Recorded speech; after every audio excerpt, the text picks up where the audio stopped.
You are looking at Julian's pronunciation guide, where we look at how to pronounce better some of the most mispronounced words in the world, like this other curious word. But how do you say what you're looking for today? Let's learn how to pronounce this name once and for all correctly. So this is to say, generally a Spanish name, but it exists. This is quite a famous French footballer that has his name, of course.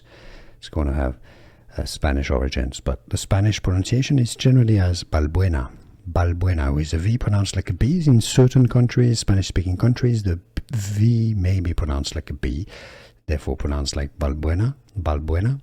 Now in French, it's pronounced Valbuena. Valbuena. It's easy, and now you know.